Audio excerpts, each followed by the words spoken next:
So already we started the plant breeding topic in yesterday class. So what is plant breeding? It is a purposeful manipulation in order to create desirable plants like highly resistant, disease resistant and high yielding varieties for cultivating process called plant breeding. Plant breeding. So several steps involved in plant breeding technique. In that, first one is collection of genetic variability. Collection of genetic variability. Variability. So what is variability? So variability is nothing but a different or variety of characters, right? So collection of genetic variability. It is nothing but collection of different genetic material in the form of plants, in the form of plantlets, in the form of seeds. We collected various charactered plants, right, and preserved at lowest temperature, called a collection of genetic material or genetic variability.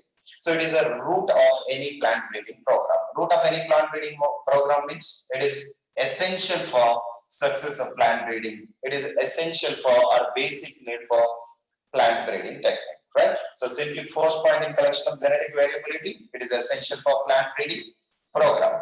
And that pre-existing or first formed genetic variability is available in wild relatives of plants, right? So collection of species, normal species, collection of wild species, and collection of cultivated species is prerequisite for effective exploitation of natural genes available in population, right? It means, so in this step we need to collect normal species and wild species and cultivated species. So in one particular crop, for example tomato variety or in rice variety, so we collected only particular species, right? So in rice, better to take one crop only, rice crop. In rice crop, we need to collect some local species and some cultivated species and some wild relatives in that particular crop.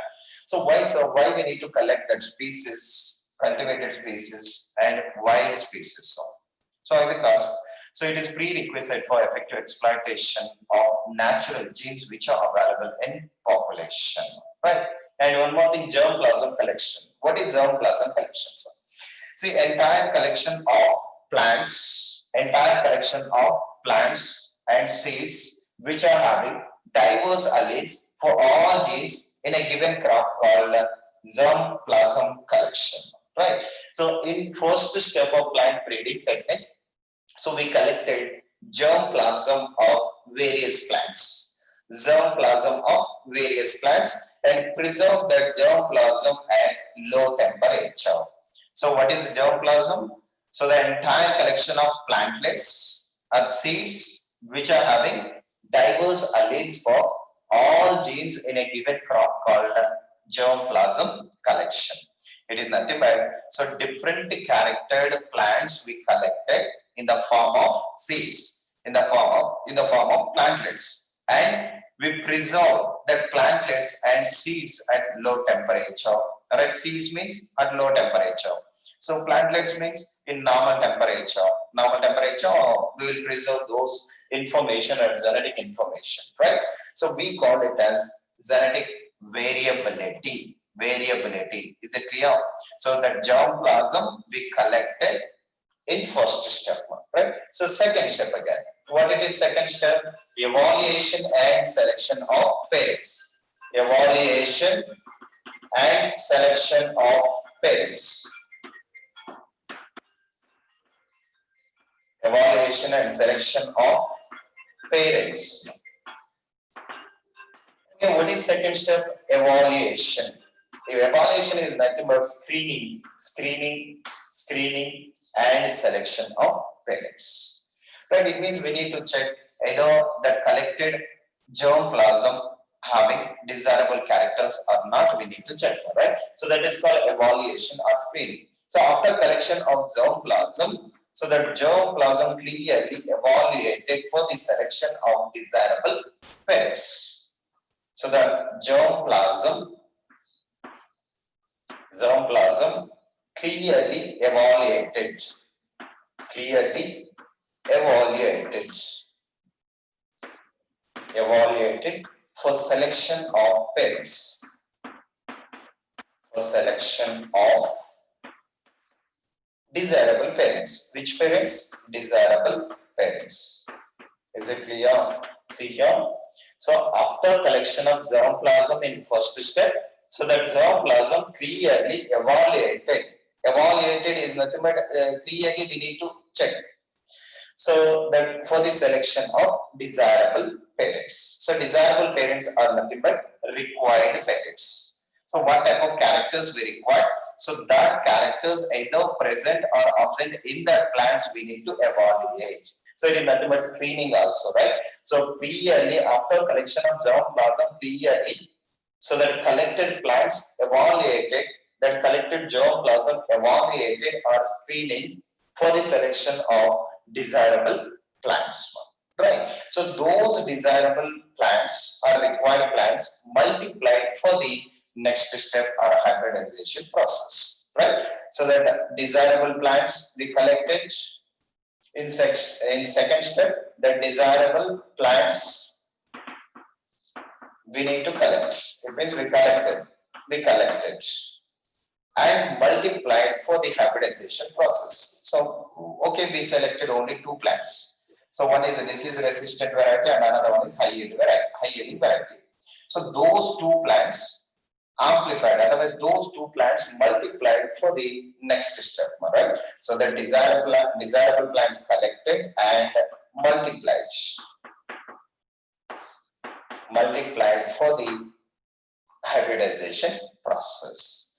But some selected parents are desirable parents if they are in heterogeneous condition,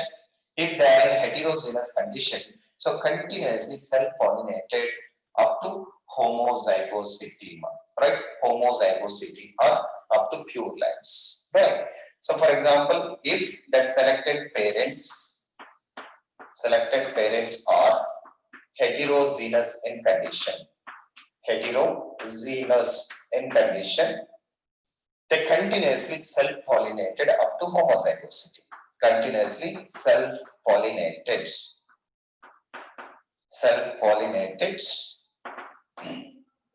up to homozygosity.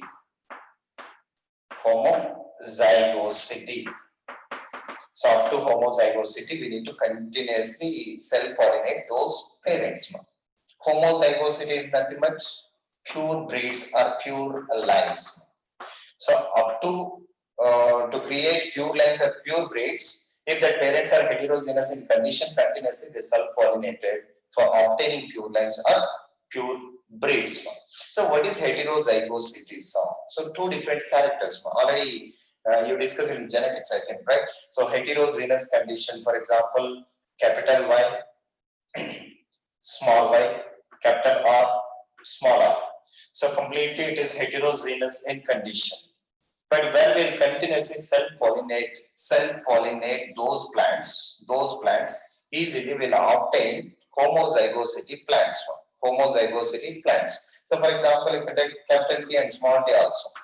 So when that capital T and small t heterozygosity plants or F1 generation plants continuously self-pollinated, so we obtain homozygosity plants. Either it is dominant or recessive, homozygosity plants we obtain in next generation. So like that, so here also we need to create pure lines or pure breeds if the selected parents are in heterogeneous condition, right? So if the selected parents are heterogeneous in condition, so continuously they self-pollinated for obtaining homozygosity plants or pure lines or pure breeds, right? So this is second step. So in first step, we collected germplasm. In second step, that germplasm clearly evaluated and selected parents. If that selected parents are heterogeneous in condition, so continuously they self-pollinated up to homozygosity for obtaining pure lines or pure breeds. Why? Because the cross-hybridization technique always requires pure lines or pure breeds. So to create pure lines and pure breeds, if the parents are heterogeneous in condition, continuously they self-pollinated for collecting pure lines or pure breeds, right? So after collecting pure lines of pure breeds, they multiplied into number of plants, number of parents for cross hybridization. Cross hybridization, just 3 lines, 3 points. Germplasm clearly evaluated for the selection of desirable plants. Then next one, if the parents are heterogeneous in condition, continuously self-pollinated up to homozygosity for obtaining pure lines or pure breeds, then so that pure lines or pure breeds multiplied into number of male and female parents, number of parents, right? So that is second step, evaluation and selection of parents. And what about third step? So cross hybridization among the selected parents. So what it is? Cross hybridization among the selected parents. So now come to third step again.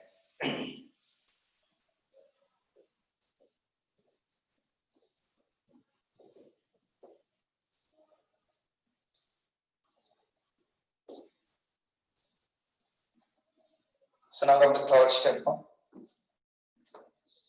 So that is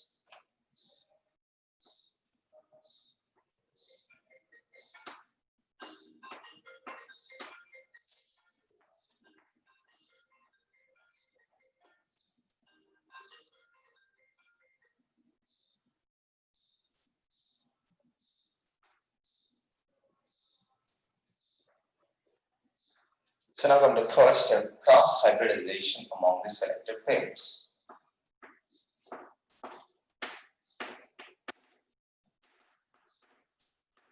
Cross hybridization among the parents. It means selected parents. So cross hybridization is nothing but artificial hybridization technique. Artificial hybridization technique. So here the desirable characters are required characters. Desirable characters combined from the desirable parents. So the desirable characters combined from the desirable parents. The desirable parents. So what are desirable parents? Desirable parents are nothing but required parents, right? So here are 2 types of characters we selected in second step. So one is high yielding variety and second one is disease resistant variety. For example, so first parent it is, right? So imagine male parent. So that male parent is disease resistant. Disease resistant. And second parent is high yielding, high protein content. High protein content. So high protein content. See here, one parent is disease resistant. Another parent is high protein content, right? So imagine it is male parent, right? And it is female parent one, right? So we need to combine both parental characters, high yielding character and disease resistant character. See, male parent is disease resistant, female parent is high protein content or a high yielding character, right?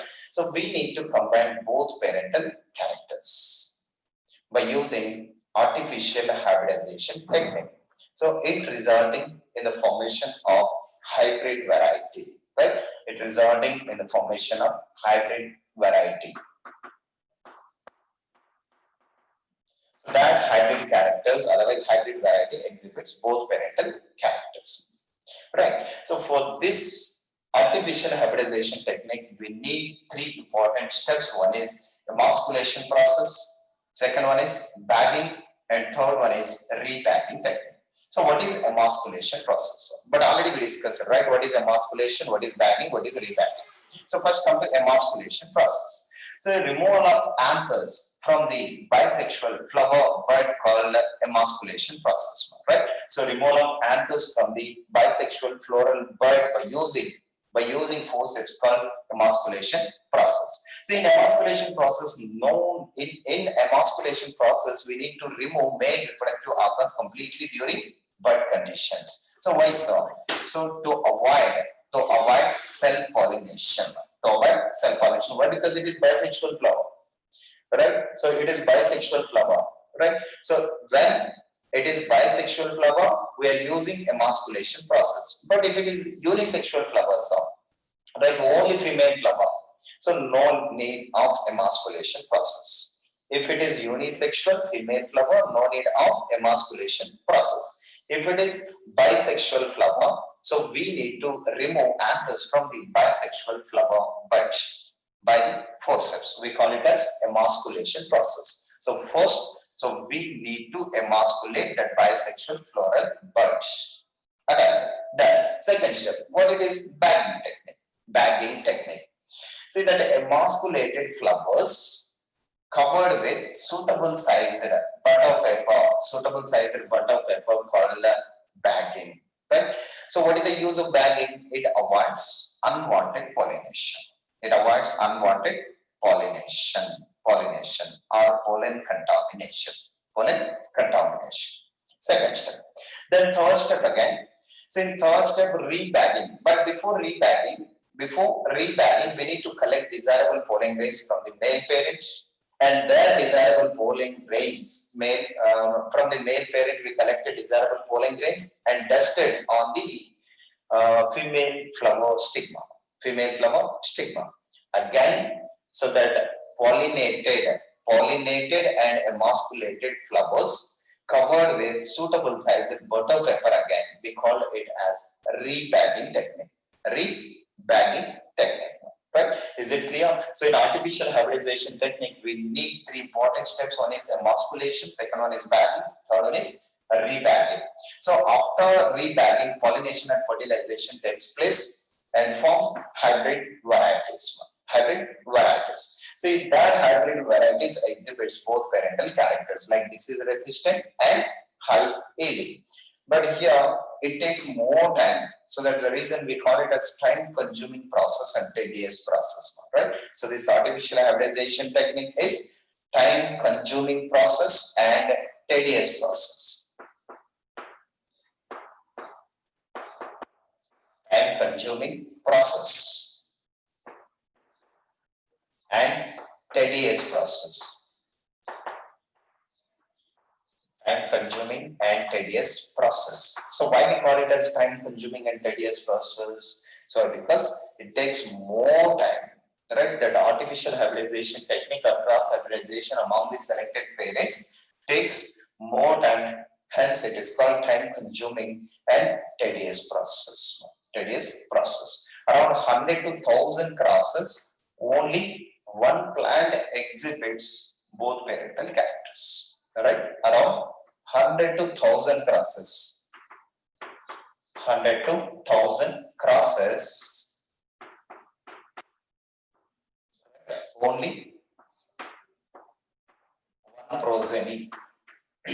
one progeny. Progeny is nothing but next generation. One progeny exhibits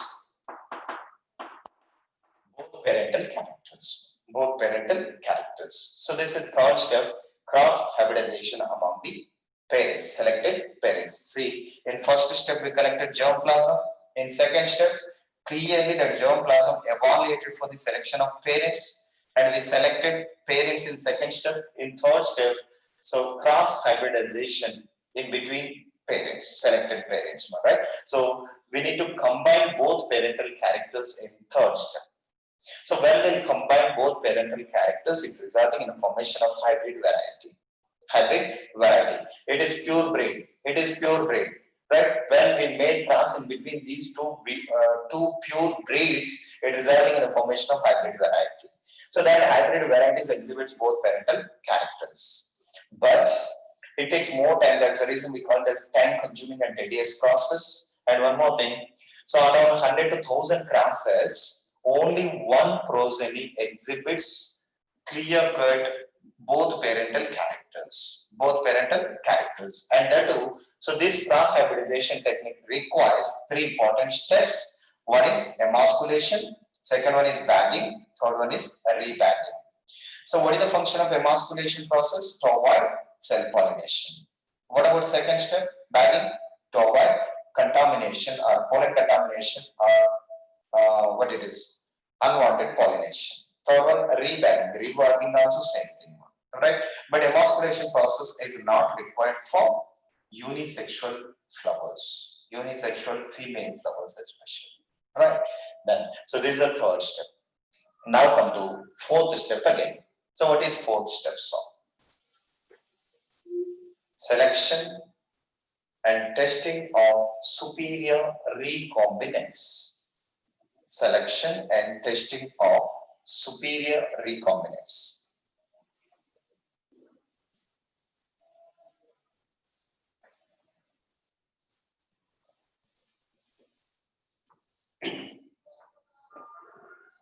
So now come to the next step now. What it is? Fourth step. Selection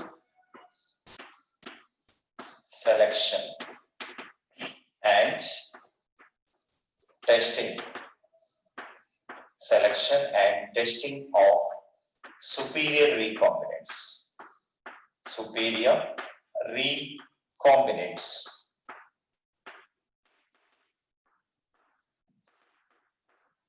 So what are recombinants? So that recombinants consist of two parental characters, right?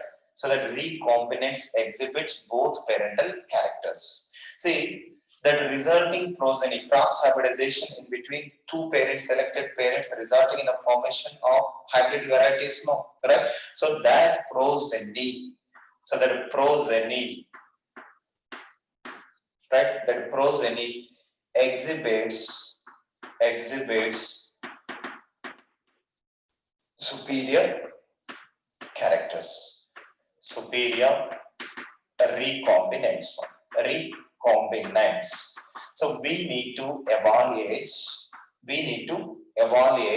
so that resulting progeny exhibits superior recombinants or not. We need to evaluate clearly in this step, right? So careful evaluation is required. So careful evaluation is required. So for the identification of superior recombinants, why? Because so 100 to 1000 crosses, only some crosses or one cross only exhibits both parental characters. So in that resulting progeny or resulting seeds, which type of seeds exhibits both parental characters, we need to evaluate. So by cultivation in one particular area, right? So careful evaluation methods, scientific evaluation methods are required for the identification of superior recombinants, right? And that too, so this step is essential for success of plant breeding technique.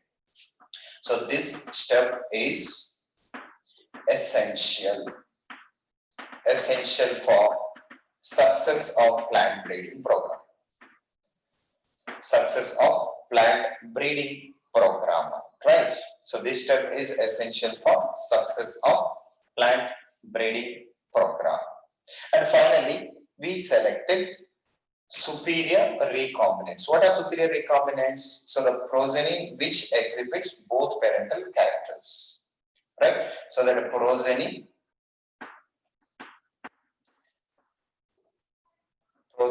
superior to both parents.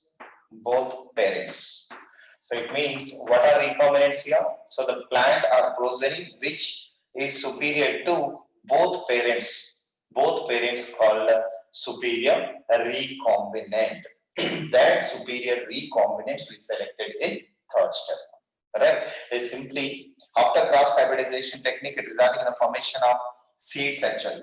Right? So that seeds are considered as hybrid seeds. So again, that seeds we cultivated in one particular area.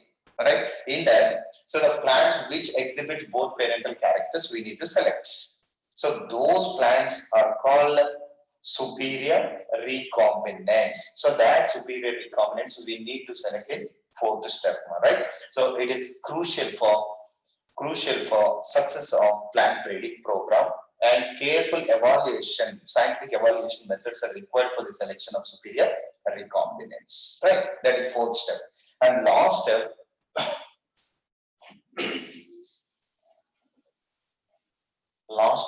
fifth one. So what it is? So testing, release, and commercialization of new cultivars.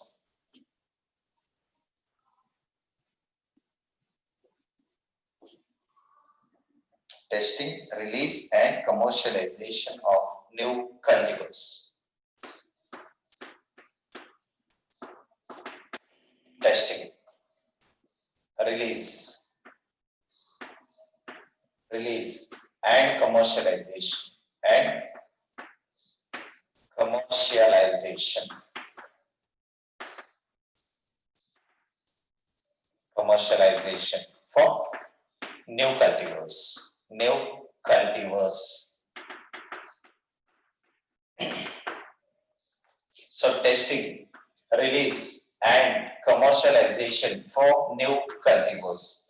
See, after selection of superior recombinant, so that a superior recombinant progeny again clearly evaluated in government organizations for the identification of agronomical characters, right? So that superior recombinant again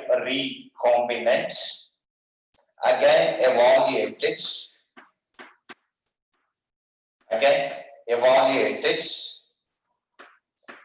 clearly evaluated in government organizations. So to check performance, right? Performance of the recombinant plant, like agronomical characters simply. So to check agronomical characters. So what type of agronomical characters? Right. So like high yielding. And second one is disease resistant. So high yielding. Second one is disease resistant. Under ideal characteristics, under ideal better management practices and ideal fertilizers, right? So simply, so that superior recombinants again evaluated in government organizations. What are government organizations here?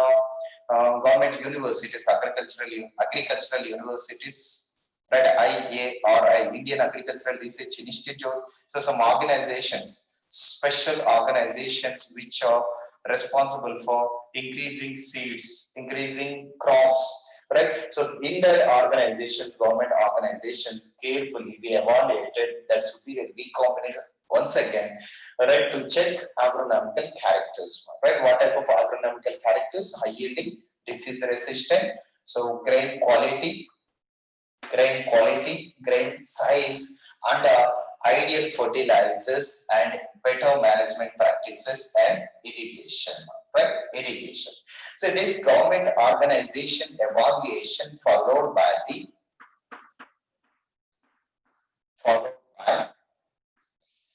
so that government organization evaluation again followed by the culturing of those plants in farmer fields, right? So followed by farmer fields,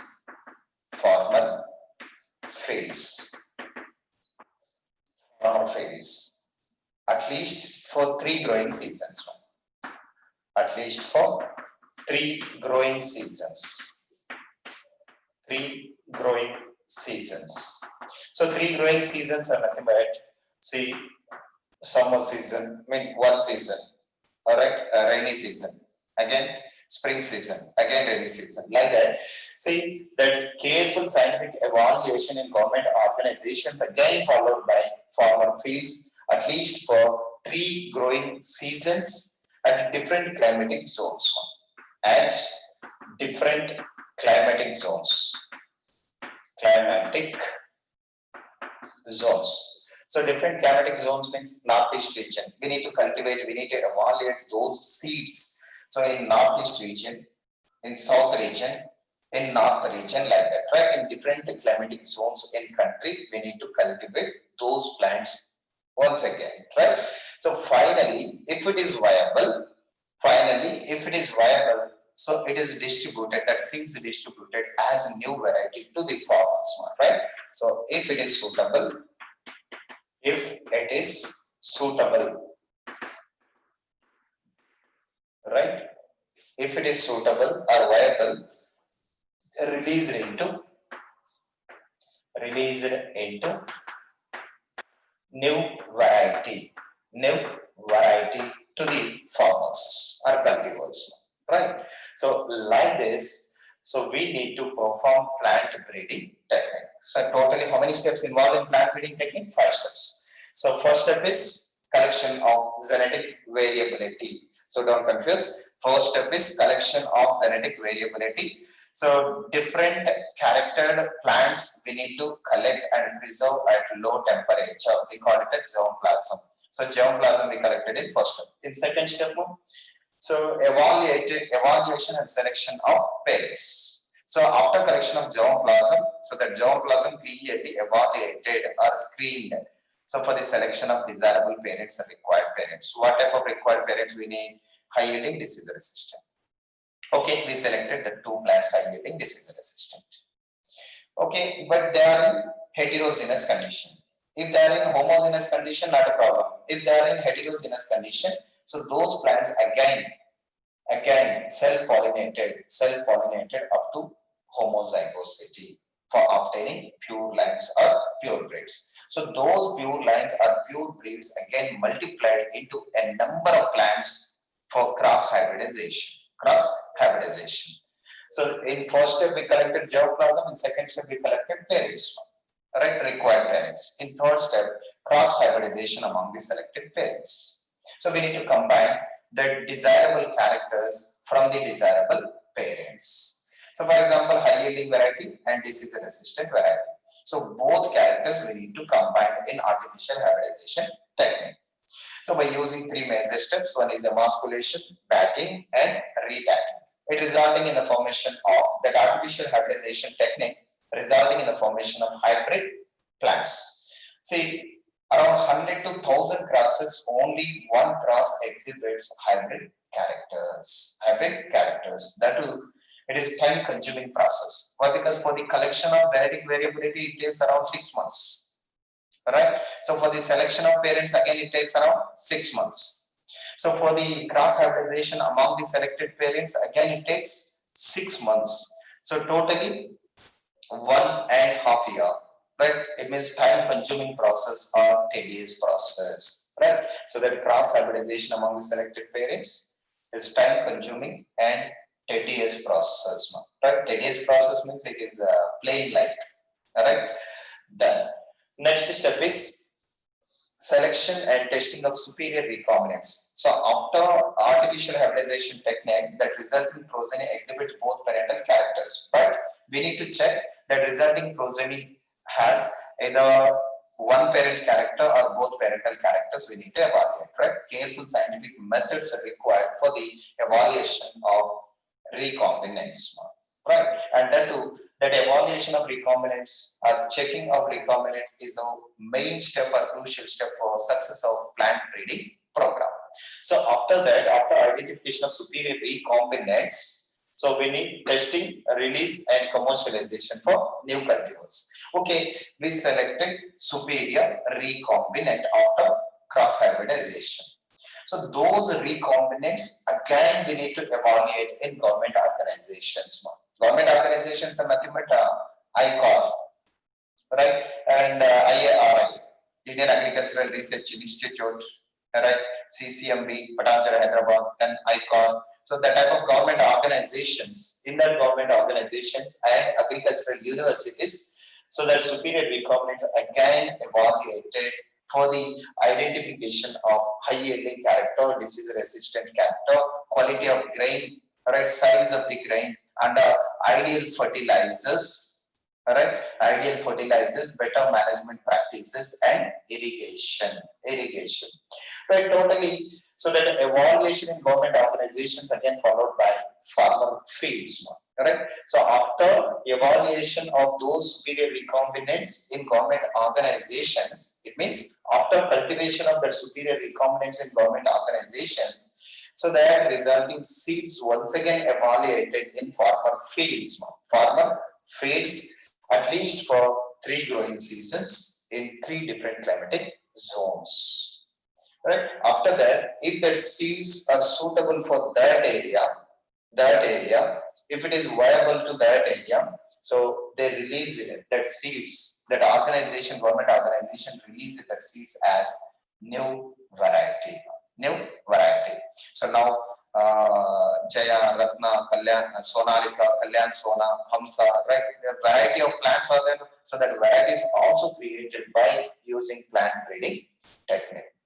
Right? Is it clear? So totally how many steps are there? 5 steps.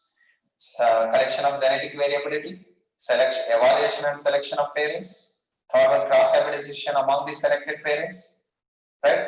Then selection and testing of superior recombinants. Then fifth one, testing, release and commercialization for new cultivars. New cultivars, right? That. Like that, desirable parents are required parents, right? Produced in plant breeding technique. Desirable parents are required desirable plants are required plants produced by using plant breeding technique. Simple thing now.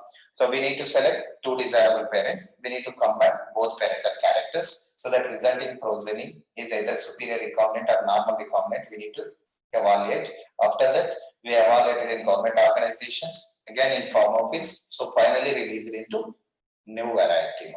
Right? If it is viable or suitable, it is released into new variety of that particular crop. So India is mainly agricultural country. So India is mainly agricultural country. Agricultural country, right? And around 33% of Indian GDP comes from agriculture only.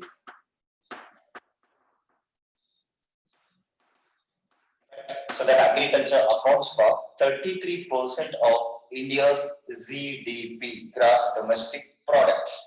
So around 33% of GDP in India comes from the agriculture. Then 62% of employment. That agriculture gives 62% of employment. 62% of employment.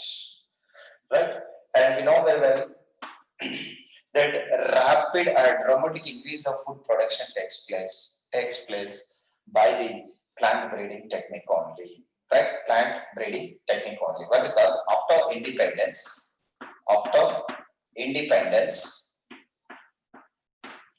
so India facing one of the main challenge after independence. So to provide sufficient food grains to the increasing population, right? So after independence, India facing one of the major challenge.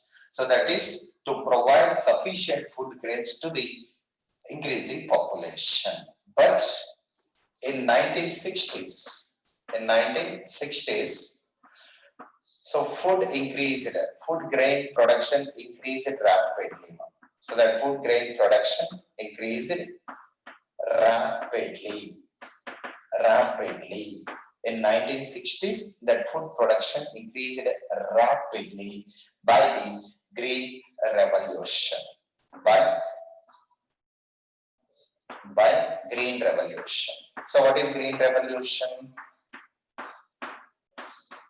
What is Green Revolution? Dramatic increase or rapid increase of food grain production by using various plant breeding techniques called Green Revolution. In 1960s, by the Green Revolution only, that food grains increased rapidly or dramatically, right? So by using various plant breeding techniques. So Green Revolution definition.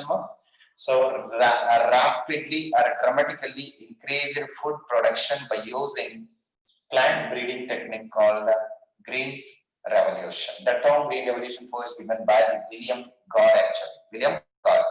And who is considered as father of Green Revolution? Norman D. Borlaug. Why? Because so first time he introduces semi-crop wheat varieties and rice varieties. So in Mexico. So that's the reason he is considered as father of green revolution. Father of green revolution. But semi-dwarf rice varieties and wheat varieties introduced in India in the year 1960 by the MS Swaminathan. Hence, he is considered as father of green revolution in India. Father of green revolution in India, MS Swaminathan. So total world father of green revolution, Norman D. Borlaug. Norman E. Borlaug. Right. So by using plant breeding only, technique only, so that the high yielding varieties produced at 1960s. Right. So totally green revolution depends upon plant breeding. So because that plant breeding technique is essential for the high yielding varieties, for the production of high yielding varieties. Right? For the production of high yielding varieties, what type of techniques we are using? Plant breeding technique. For example, you can take in between 1960 to 2000. So in between 1960 to 2000, dramatically rapidly increased food production. Best example for this is wheat production. So the wheat production increased from 11 million tons to 75 million tons in between 1960 to 2000 due to green revolution only. So not only wheat production, rice production also increased from 35 million tons to 89.5 million tons in India. So due to green revolution only, right? So International Center for Wheat and Maize develops semi-dwarf wheat varieties and rice varieties. Right. So who developed semi-dwarf wheat varieties and rice varieties in International Center for Maize and Wheat? So Norman E. Borlaug only. Norman E. Borlaug only developed semi-dwarf wheat varieties and rice varieties in Mexico. Again, that semi-dwarf wheat varieties and rice varieties introduced in India by the MS Swaminathan in the year 1963. Right, in the year 1960 and 63, that semi-dwarf wheat varieties and the rice varieties introduced in India. So there are Sonalika and Kalyan Sona. Sonalika and Kalyan Sona. Sonalika and Kalyan Sona. So these two are semi-dwarf wheat varieties. So what are they? Semi-dwarf wheat varieties, Sonalika and Kalyan Sona. Then semi-dwarf rice varieties of Jaya and Ratna. So that Jaya and Ratna are semi-dwarf rice varieties. Semi-dwarf rice varieties. So that semi-dwarf rice varieties and wheat varieties introduced in India by the MS Swaminathan. But at earlier, the semi-dwarf wheat varieties and rice varieties introduced to the world by the Norman E. Borlaug in International Center for Rice and Maize, right? Maize and Wheat also. International Center for Maize and Wheat that introduced that semi-dwarf wheat varieties and rice varieties by the Norman E. Borlaug, right? So that in detailed information we'll see in the next class.